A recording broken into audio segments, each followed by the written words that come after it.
¿Alguna vez has sentido nostalgia de algo que nunca viviste? No de un recuerdo tuyo, de algo ajeno, de una época que no conociste, de un lugar donde nunca estuviste, de una versión de la vida que no fue la tuya. Y lo más extraño de todo es que duele igual que si lo hubieras perdido de verdad. Eso no es tu imaginación, eso no es romanticismo, es algo mucho más profundo. Y la explicación va a cambiar la forma en que entiendes quién eres. Piensa en esto, hay personas que escuchan canciones de los años 70 y sienten algo en el pecho, algo parecido a la tristeza, algo parecido al amor, pero nacieron en los 90. Hay personas que ven fotografías en blanco y negro de calles que no conocen y sienten que las echan de menos. Hay personas que visitan una ciudad por primera vez y tienen la sensación extraña de haber estado antes, no porque hayan estado, sino porque algo en ellas reconoce ese lugar como suyo. ¿Cómo es posible extrañar algo que nunca tuviste? Esa pregunta tiene una respuesta, y cuando la escuches vas a entender algo que llevas mucho tiempo sintiendo sin poder nombrarlo.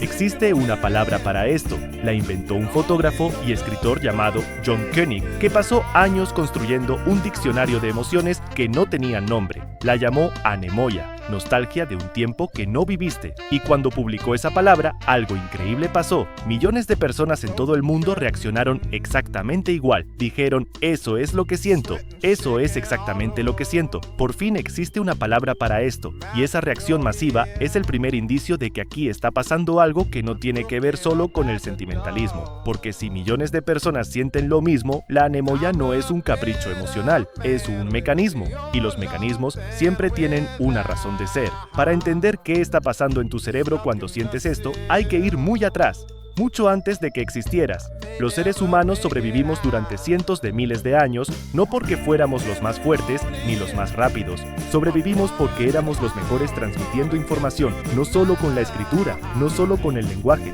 sino con algo mucho más antiguo y mucho más poderoso, las historias. Antes de que existiera la escritura, la información que mantenía vivo a un grupo de personas viajaba en forma de relatos, en canciones, en rituales, en imágenes grabadas en piedra. Un niño que nunca había visto un invierno mortal aprendía a temerlo porque alguien se lo contaba. Un joven que nunca había enfrentado una guerra sabía cómo comportarse en ella porque los mayores habían convertido esa experiencia en narración. Y ese conocimiento se grababa, no solo en la memoria, sino en algo más profundo. Pero aquí viene lo extraño. En algún punto de la historia humana, algo cambió. El cerebro no solo aprendió a guardar la información que recibía en forma de historia, empezó a sentirla, empezó a responder emocionalmente a experiencias que no eran suyas. Un experimento realizado en los años 90 demostró algo que nadie esperaba. Los investigadores pidieron a un grupo de personas que leyeran descripciones vívidas de lugares y situaciones que nunca habían vivido. Después midieron su respuesta emocional. El resultado fue sorprendente. El cerebro activaba las mismas regiones que cuando procesaba recuerdos reales, no recuerdos parecidos, los mismos. El cerebro no distinguía entre lo vivido y lo narrado con suficiente detalle, y eso lo cambia todo, porque significa que los humanos llevamos toda la historia de la humanidad dentro de nosotros, no como datos fríos, sino como experiencias emocionales, como si los hubiéramos vivido. Y lo inquietante es que eso no es solo una curiosidad científica, es la razón por la que funcionas como funcionas. Piensa en todo lo que has consumido en tu vida: películas, series, libros, canciones, fotos, conversaciones de tus abuelos. Todo eso no se quedó fuera de ti. Tu cerebro lo procesó igual que procesa tus propios recuerdos. Lo integró, lo convirtió en parte de tu historia interna. Por eso cuando ves imágenes de los años 50 y sientes nostalgia, no es porque estés confundido, es porque esas imágenes activaron algo que ya estaba dentro de ti, una emoción prestada que se volvió tuya sin pedirte permiso. Y aquí está el giro que nadie espera. Resulta que la mayoría de lo que llamas tu identidad no viene de lo que viviste, viene de lo que consumiste, de los personajes con los que te identificaste, de las épocas que te presentaron como mejores, de los mundos que no existían pero que tu cerebro procesó como si existieran. Hay un estudio hecho con adolescentes que crecieron viendo cierto tipo de cine y televisión. Cuando se les pidió que describieran el pasado, lo describían con una nostalgia profunda. Pero ese pasado no era el suyo, era el pasado de los personajes que habían visto en pantalla.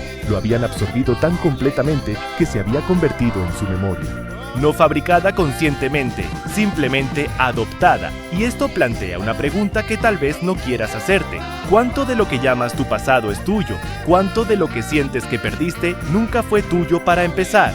Ahora bien, esto podría sonar perturbador, podría sonar como que tu identidad es una construcción falsa, pero la realidad es mucho más interesante. Los psicólogos que estudian la identidad narrativa llegaron a una conclusión que invierte todo lo anterior. Dijeron esto: la identidad humana nunca fue solo una suma de experiencias personales, siempre fue una mezcla de lo vivido, lo heredado, lo imaginado y lo narrado. Desde que los humanos existen, la identidad se construye con material ajeno. La diferencia entre tú y un humano de hace 10.000 años no es que él construyera su identidad con mitos y rituales tribales, y tú la construyas con experiencias reales. La diferencia es que él construía su identidad con los mitos de su tribu, y tú la construyes con los mitos de tu cultura, películas, música, fotografías, tendencias estéticas, épocas idealizadas. Son tu tribu, y la nostalgia que sientes por cosas que nunca viviste es la señal de que eres parte de algo más grande que tu propia historia. Pero hay algo más. Algo que los investigadores encontraron casi por accidente y que explica por qué la anemoia es tan poderosa. Cuando una persona siente nostalgia, el cerebro no solo activa emociones, activa algo que los musicólogos llaman continuidad del yo. La sensación de que hay un hilo que te conecta con el pasado y con el futuro. La sensación de que no eres solo este momento, que eres algo que dura. Y ese sentimiento es uno de los más poderosos que puede experimentar un ser humano. Porque el mayor miedo que tienen los seres humanos no es el dolor, no es el fracaso, es la insignificancia. El miedo a ser alguien que vino y se fue sin dejar rastro. Y la nostalgia, incluso de lo que nunca viviste, activa exactamente lo opuesto. Te conecta con algo que existía antes de ti y que seguirá existiendo después. Te hace sentir parte de algo más grande. Y eso, aunque sea ilusorio, calma el miedo más profundo que existe. Hay una cosa final que tienes que saber, y es la que más me parece extraña de todo esto. Los investigadores descubrieron que la nostalgia tiene un efecto físico medible. Las personas que sienten nostalgia frecuentemente reportan sentir más calor, no como metáfora, como temperatura corporal. Y en experimentos donde se indujo nostalgia deliberadamente, las personas toleraban mejor el frío, como si el recuerdo emocional, incluso el de algo que nunca vivieron, tuviera la capacidad de regular el cuerpo, como si el cerebro no distinguiera entre recordar calor real y recordar calor emocional, como si la historia que te cuentas a ti mismo fuera más real en cierto sentido que los hechos. Y eso es exactamente lo que eres. No eres solo tus recuerdos, eres todo lo que alguna vez te hizo sentir que pertenecías a algo. Cada película que te rompió por dentro, cada canción de una época que no viviste pero que sientes tuya,